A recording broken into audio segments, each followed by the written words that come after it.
Hello there. Hello, everyone. Hello, Kelly and Evelyn and Sean and probably Polish. I remember you probably Polish because you're English. Thank you for coming. Thank you for being here. I just saw before I came on that you probably Polish said hello. So hello. Hello to everyone. Thanks you so much for joining me. My name's Gildart Jackson. And every day at 5 Pacific, I sit in front of the fire and read a chapter or two, or part of one, of a wonderful old book. And currently, we're reading David Copperfield. I'm always interested in finding out why people like fireside reading, and if ever you are up for letting me know, or either by email or letting me know when we might be able to chat, please send me an email to firesidereadingwithgildart at gmail.com, and I'd love to chat. I'm intrigued to find out who are the people who are returning and why they return and what they like about it. I've spoken to many people on Instagram. I would love to speak to some people who watch it on YouTube too. So I generally cut out the preamble when I put it onto YouTube, but I'm going to leave the one today. So please, if you're interested, please shoot me an email and let me know, or I'll give you a call if you can tell me a time that works.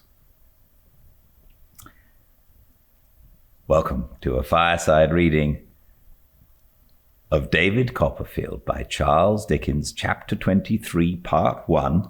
I corroborate Mr. Dick and choose a profession. When I woke in the morning, I thought very much of little Emily and her emotion last night after Martha had left.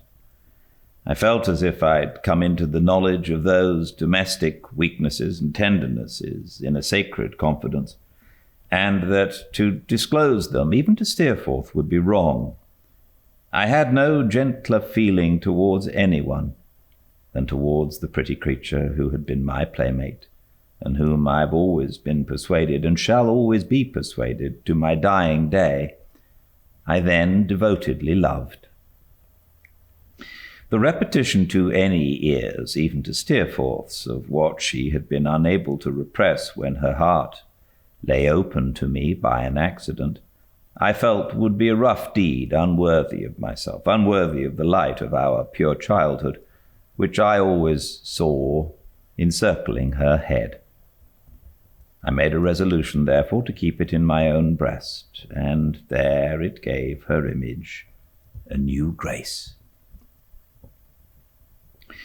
While we were at breakfast, a letter was delivered to me from my aunt, as it contained matter on which I thought Steerforth could advise me as well as anyone, and on which I knew I should be delighted to consult him. I resolved to make it a subject of discussion on our journey home. For the present, we had enough to do in taking leave of all our friends. Mr. Barkis was far from being the last among them in his regret at our departure, and I believe would even have opened the box again and sacrificed another guinea if it would have kept us 48 hours in Yarmouth. Peggotty and all her family were full of grief at our going. The whole house of Omer and Joram turned out to bid us good-bye, and there were so many seafaring volunteers in attendance on Steerforth when our portmanteau went to the coach, that if we'd had the baggage of a regiment with us, we should hardly have wanted porters to carry it. In a word, we departed to the regret and admiration of all concerned, and left a great many people very sorry behind us. "Do you stay long here, Littimer?" said I, as he stood waiting to see the coach start. "No, sir," he replied, "probably not very long, sir." "He can hardly say just now," observed Steerforth carelessly. "He knows what he has to do, and he'll do it." "That I am sure he will," said I. "Littimer, touched his hat in acknowledgment of my good opinion, and I felt about 8 years old. He touched it once more, wishing us a good journey, and we left him standing on the pavement, as respectable a mystery as any pyramid in Egypt. For some little time we held no conversation, Steerforth being unusually silent, and I being sufficiently engaged in wondering within myself when I should see the old places again, and what new changes might happen to me or them in the meanwhile. At length, Steerforth became gay and talkative in a moment, as he could become anything he liked at any moment, pulled me by the arm. "Find a voice, David. What about that letter you were speaking of at breakfast?" "Oh," said I, taking it out from my pocket, "it's from my aunt."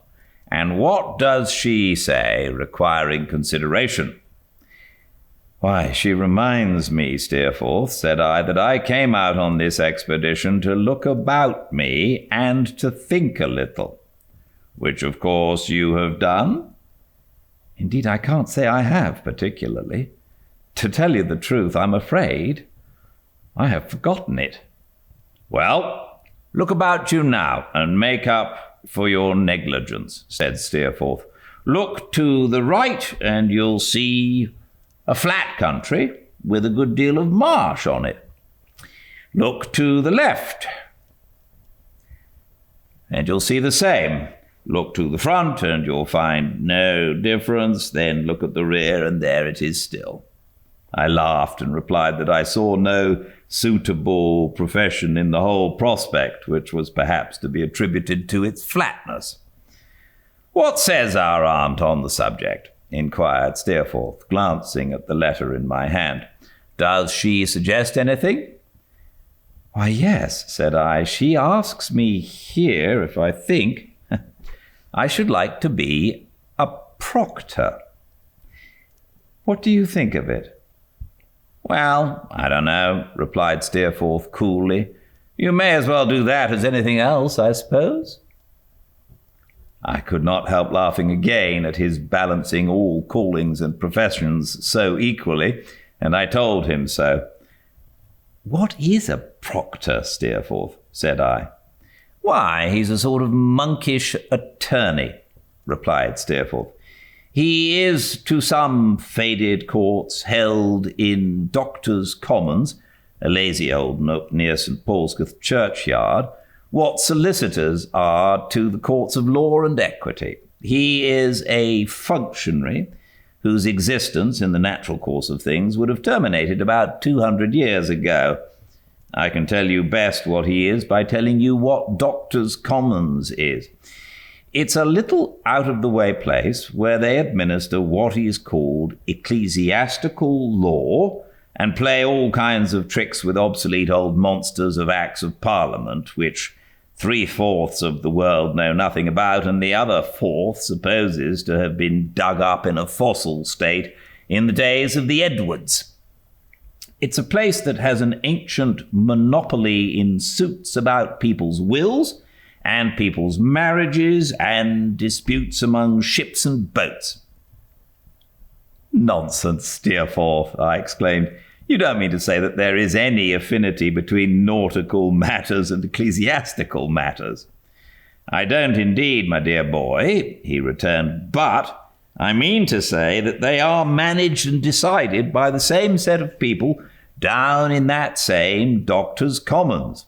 You shall go there one day and find them blundering through half the nautical terms in Young's dictionary apropos of the Nancy having run down the Sarah Jane, or Mr. Peggotty and the Yarmouth boatman having put off in a gale of wind with an anchor and cable to the Nelson Indiaman in distress, and you shall go there another day and find them deep in the evidence pro and con respecting a clergyman who has misbehaved himself. And you shall find the judge in the nautical case, the advocate in the clergyman's case, or contrariwise. They are like actors. Now a man's a judge, and now he's not a judge. Now he's one thing, now he's another, now he's something else. Change and change about. But it's always a very pleasant, profitable little affair of private theatricals, presented to an uncommonly select audience. But advocates and proctors are not one and the same, said I, a little puzzled. Are they? No, returned Steerforth. The advocates are civilians, men who've taken a doctor's degree at college, which is the first reason of my knowing anything about it. The proctors employ the advocates. Both get very comfortable fees, and altogether they make a mighty snug little party. On the whole, I'd recommend you to take to Doctors' Commons kindly, David. They plume themselves on their gentility there, I can tell you, if that's any satisfaction. I made allowance for Steerforth's light way of treating the subject, and considering it with reference to the staid air of gravity and antiquity which I associated with that lazy old nook near St. Paul's churchyard, did not feel indisposed towards my aunt's suggestion, which she left to my free decision, making no scruple of telling me that it had occurred to her on her lately visiting her own proctor in Doctors' Commons for the purpose of settling her will in my favour. That's a laudable proceeding on the part of our aunt, at all events, said Steerforth, when I mentioned it, and one deserving of all encouragement, Daisy. My advice is that you take kindly to Doctors' Commons. I quite made up my mind to do so. I then told Steerforth that my aunt was in town awaiting me, as I found from her letter, and that she had taken lodgings for a week at a kind of private hotel at Lincoln's Inn Fields, where there was a stone staircase and a convenient door in the roof, my aunt being firmly persuaded that every house in London was going to be burnt down every night. We achieved the rest of our journey pleasantly, sometimes recurring to Doctors' Commons and anticipating the distant days when I should be a proctor there, which Steerforth pictured in a variety of humorous and whimsical lights that made us both very merry. Then we came to our journey's end. He went home, engaging to call upon me next day but one, and I drove to Lincoln's Inn Fields, where I found my aunt up and waiting supper. If I had been round the world since we parted, we could hardly have been better pleased to meet again. My aunt cried outright as she embraced me and said, pretending to laugh, that if my poor mother had been alive, that silly little creature would have shed tears. She had no doubt. "So you have left Mr. Dick behind, aunt," said I. "I'm sorry for that. Ah, Janet, how do you do?" As Janet curtsied, hoping I was well, I observed my aunt's visage lengthen very much. "I am sorry for it too," said my aunt, rubbing her nose. "I have had no peace of mind, Trot, since I have been here." Before I could ask why, she told me. "I am convinced," said my aunt, laying her hand with melancholy firmness on the table, "that Dick's character is not a character to keep the donkeys off. I am confident he wants strength of purpose. I ought to have left Janet at home instead, and then my mind might perhaps have been at ease. If ever there was a donkey trespassing on my green," said my aunt with emphasis, "there was one this afternoon at 4 o'clock. A cold feeling came over me from head to foot, and I know it was a donkey." I tried to comfort her on this point, but she rejected consolation. "It was a donkey," said my aunt, "and it was the one with the stumpy tail which that murdering sister of a woman rode when she came to my house." This had been ever since the only name my aunt knew for Miss Murdstone. "If there is any donkey in Dover whose audacity it is harder for me to bear than another's, that," said my aunt, striking the table, is the animal. Janet ventured to suggest that my aunt might be disturbing herself unnecessarily, and that she believed the donkey in question was then engaged in the sand and gravel line of business and was not available for purposes of trespass. But my aunt wouldn't hear of it. Supper was comfortably served and hot, though my aunt's rooms were very high up. Whether that she might have more stone stairs for her money or might be nearer to the door in the roof, I don't know, and consisted of a roast fowl, a steak, and some vegetables, to all of which I did ample justice, and which were all excellent. But my aunt had her own ideas concerning London provision, and ate but little. I suppose this unfortunate fowl was born and brought up in a cellar, said my aunt, and never took the air except on a hackney coach stand. I hope the steak may be beef, but I don't believe it. Nothing's genuine in this place, in my opinion, but the dirt. Don't you think the fowl may have come out of the country, aunt? I hinted. Certainly not, returned my aunt. It would be no pleasure to a London tradesman to sell anything which was what he pretended it was. I did not venture to controvert this opinion, but I made a good supper, which it greatly satisfied her to see me do.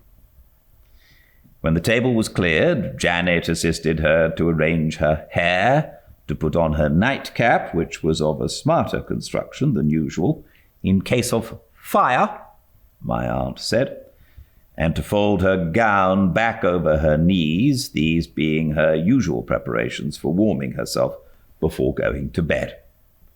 I then made her, according to certain established regulations, from which no deviation, however slight, could ever be permitted, a glass of hot wine and water, and a slice of toast cut into long, thin strips.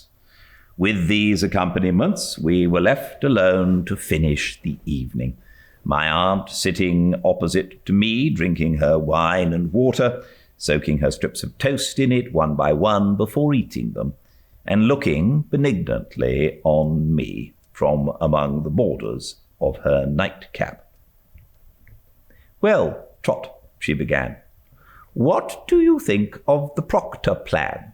Or have you not begun to think about it yet?" "I have thought a good deal about it, my dear aunt, and I have talked a good deal about it with Steerforth. I like it very much indeed. I like it exceedingly." "Come," said my aunt, "that's cheering." "I have only one difficulty, aunt." "Say what it is, Trot," she returned. "Why, I want to ask, aunt, as this seems from what I understand to be a limited profession, whether my entrance into it would not be very expensive." "It will cost," returned my aunt, "to article you just £1,000. "Now, my dear aunt," said I, drawing my chair nearer, "I am uneasy in my mind about that. It's a large sum of money. You have expended a great deal on my education, and have always been as liberal to me in all things as it was possible to be. You have been the soul of generosity. Surely there are some ways in which I might begin life with hardly any outlay, and yet begin with a good hope of getting on by resolution and exertion. Are you sure that it would not be better to try that course? Are you certain that you can afford to part with so much money, and that it is right that it should be so expended? I only ask you, my second mother, to consider. Are you certain?" My aunt finished eating the piece of toast on which she was then engaged, looked me full in the face all the while, and then, setting her glass on the chimney-piece and folding her hands upon her folded skirts, replied as follows. "Trot, my child, if I have any object in life, it is to provide for your being a good, a sensible, and a happy man. I am bent upon it. So is Dick. I should like some people that I know to hear Dick's conversation on the subject. Its sagacity is wonderful, but no one knows the resources of that man's intellect except myself. She stopped for a moment to take my hand between hers and went on. It's in vain, Trot, to recall the past unless it works some influence upon the present. Perhaps I might have been better friends with your poor father. Perhaps I might have been better friends with that poor child, your mother, even after your sister, Betsy Trotwood, disappointed me. When you came to me, a little runaway boy, all dusty and way-worn, perhaps I thought so.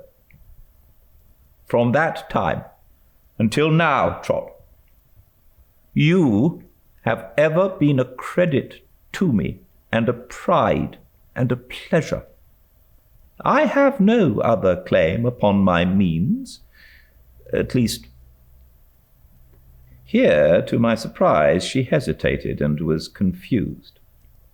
No, I have no other claim upon my means.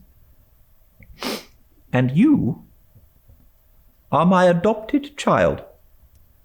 Only be a loving child to me in my age, and bear with my whims and fancies, and you will do more for an old woman whose prime of life was not so happy or conciliating as it might have been, than ever that old woman did for you.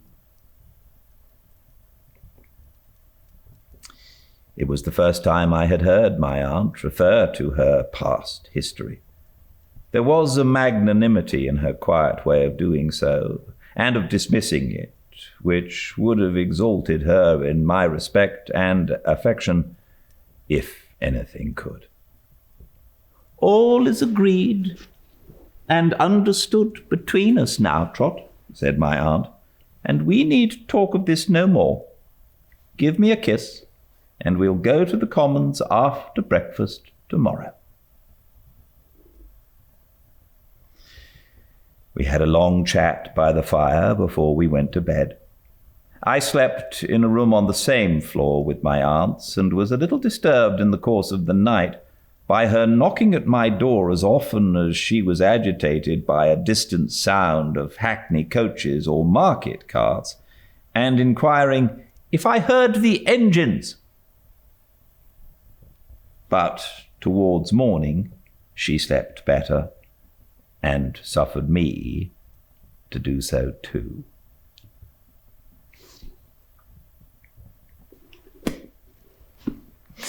Thank you so much for joining me. Please drop me a line at firesidereadingwithgildart@gmail.com. If you'd like to chat about Fireside Reading, I'd love to hear from you. Until I see you all again tomorrow, same time and place, 5 Pacific at Fireside Reading, with all the chapters uploaded to the YouTube channel, Fireside Reading, I do hope you all stay very well. Good night.